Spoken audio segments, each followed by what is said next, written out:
Okay, good evening. This is day 129 of making little videos that describe a day or thought in the life of a schizophrenic experiencer. My name is Dominic, and I have experienced schizophrenia for maybe my whole life. I have written a book on medium.com that describes why I may have been targeted for a schizophrenic affliction and my thought processes that were potentially reason for getting me targeted for schizophrenic affliction, and some of the technologies that could cause schizophrenia that are coming out into the public domain now. In day 17 of these videos, I describe why I call myself a schizophrenic rather than a targeted individual. And on day 45, I describe an intro into why I make these videos. I had stopped these videos back in June or July, I believe. I think in June, and the reason was they had evolved into just talking about the fascism in the country, and that's not really the purpose for why I want to make these videos. Even though obviously what's going on with me as a schizophrenic is related to fascism, but it's not that fascism isn't worth talking about regularly or every day. But it's just that if you're looking to find somebody to talk about that on a daily basis in depth and fruitful for that kind of thing, I may not be the person for that. For these videos may not be for that purpose, and I will probably talk about it from time to time or maybe regularly. I don't know, but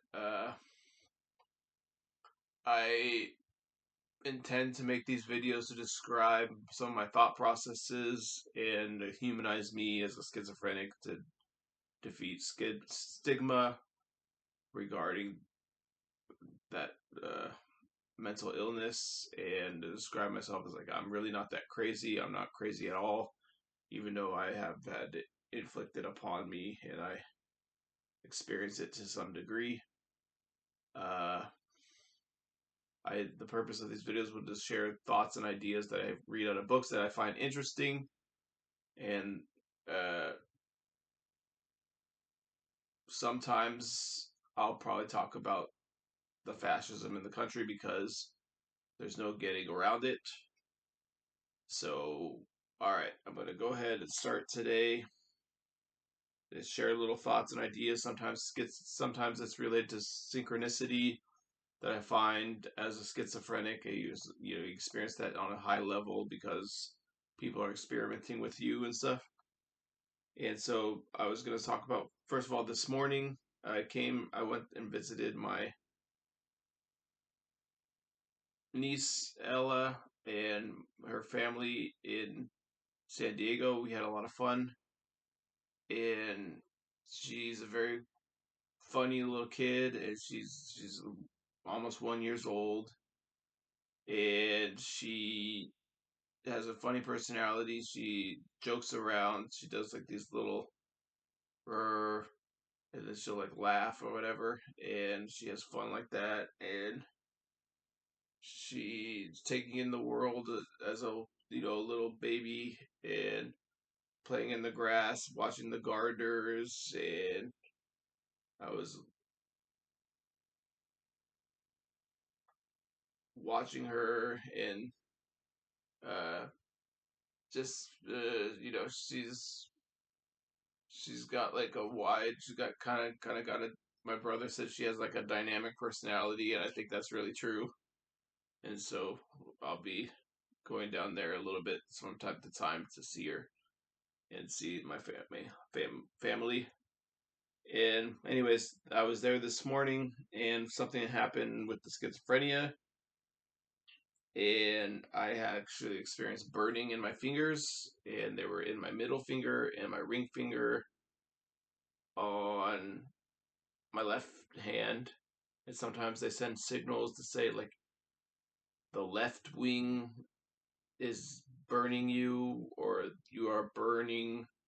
I don't know what the message is for it, but sometimes it's like they're saying like you're burning calories, or you're you know I don't know. Something it's somewhat it's got to be related to these fires, I guess. And just thinking about it off the top of my head, like uh, the fires that started around the world that keep sprouting up all the time. Now, on the one hand, there is global warming and fires are going to happen, but on the other hand, they're catching people setting things on fire, like dozens of people. They're catching them going up and setting on fire, and fires can start in other ways too. You can use a laser to start a fire. Directed energy weapons can start a fire from a satellite. They can start a fire from a drone.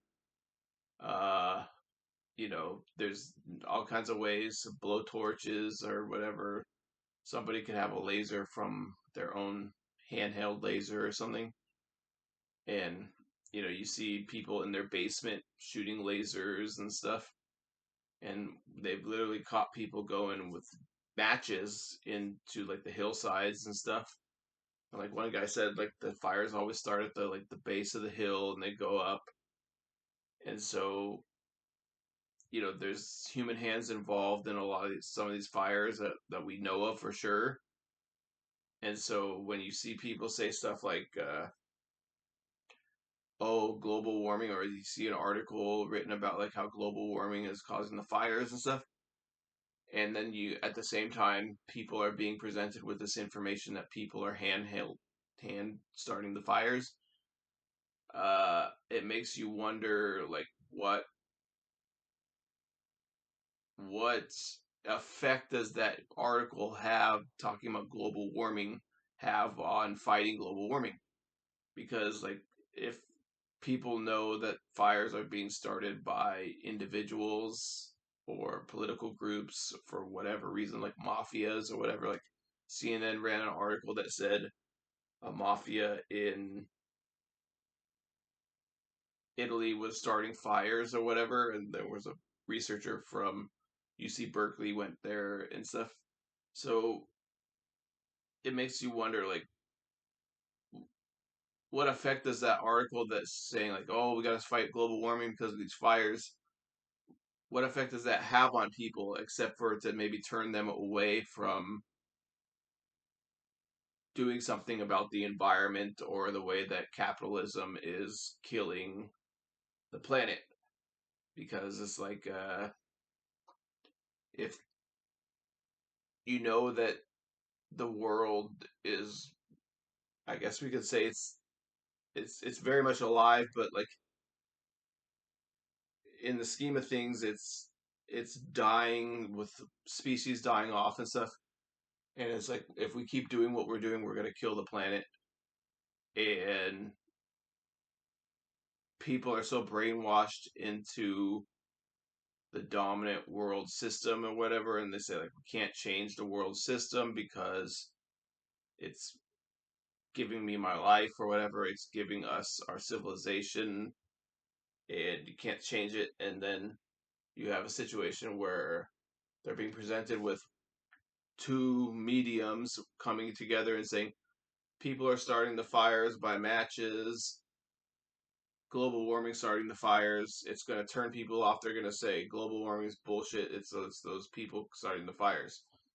And so, you know, there just seems to be like a disconnect for things, and there seems to be a duplicity involved, and you never know who's starting the fires for what reason, and they could very like it could be anybody starting them. So I've talked about that before, but I just want to talk about that right now. I got the burning in my fingers and stuff like that. Uh, in my Life as No One Knows It book by Sarah Walker I was reading, and it talked about the fact that our world exists based on consciousness very often, and that we think and imagine things and then we create them.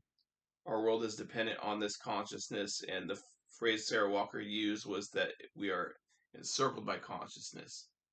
And so it's like, uh, our consciousness creates the world. So we should be very much trying to enhance our consciousness as people in a community and society. And that's why education is important, and other avenues of enhancing consciousness in the world.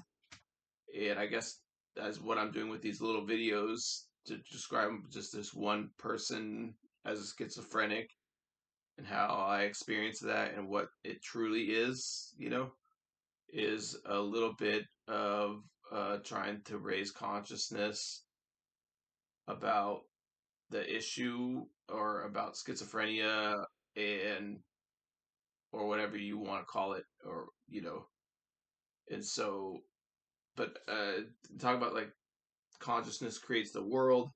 You just think like somebody thought of an engine, a gasoline engine, and now we are all encircled by roads and trucks and diesel and oil prices, oil industries controlling governments, and the petrodollar and stuff. And so it's like, just because one guy thought of it, and that's it starts to encircle, and then other people are like, "That's so great idea. Let's do all this. We'll make the whole world this or whatever." And now we have other ideas about, like, well, maybe we want to do world a little bit differently, but we we jumped on board with this one way, and we didn't think about, like, letting other people use their consciousness, or having our consciousness change and to reimagine something else or something new. And so it's kind of weird how that happens. So it's like, it was kind of interesting, like, we're encircled by consciousness. But then you think of, like, movies, like the art behind me or whatever, and that's all someone's consciousness, and I'm encircled by. It's like we think in the consciousness, and then we start to create things and stuff. So that's what she was talking about. And it made me think about, like, for instance, like, Disneyland's thinking about coming out with a third Disneyland park, and that's kind of like creative imagination. Like, they're thinking about it, and then they're gonna do it, and then and one day it's gonna be there. Yeah, I don't know if there is gonna be a third park at Disneyland, but I would really like it. And so, all right, so that was one thing I was thinking of today, and as I was reading out of that book that Sarah Walker was talking about. Uh, I was going to talk about, you know, a lot of times when you're schizophrenic, people are like, well, why don't you work? And you should be working. And, the government is now coming out with the big, beautiful bill and saying, like, you need to get to work if you're an able bodied person. And, uh, you're taking the government's dollars as a schizophrenic and disabled person, and you need to go out and volunteer 80 hours, or uh, a month, or I think it's 20 hours a week or something, and or get a job or whatever. And I'm actually currently applying to jobs. I was going to do that before the big beautiful bill anyways, and I have over the years. And I was reminded that back when I was first being diagnosed with schizophrenia, or learning that I was experiencing some sort of stalking and harassment and weaponized stalking by the military and stuff. I was actually in the warfare. Before I was learning that I was being had a war waged on me, I was actually going to uh, get my CSET test and CBEST test for school for becoming a teacher, and I actually passed the CSET and I passed the CBEST. And I would never go into those things now because people say terrible things about me, and I don't, you know, they're not true. And but I would never go into school because I can't really trust that students would respect me. And also, they don't let you pee at school. You have to like get the principal to come to your school or get another teacher to come in. It's very difficult. I don't. I go to the bathroom all day long because I drink water all day long. I stay hydrated. It's very inhumane that teachers can't go to the bathroom, and that's a whole nother thing. But anyways, I wanted to become a teacher, and I was going to go to Cal State San Marcos for a teaching credential, and then I developed all this crazy stuff happening to me, and I backed out of that, and I started getting voices in my head, and I never really went back to it, and it was kind of ruined my chances for that livelihood, and that's really the route that I wanted to take for quite some time. Then I also tried to get a job uh, at like Jersey Mike's and places like that, and people were harassing me in job interviews. They wouldn't even let me work at Kohl's or Macy's, and they were doing weird mental games in those interviews. And so they like to say like, oh, you're favored or whatever, and I don't really feel favored.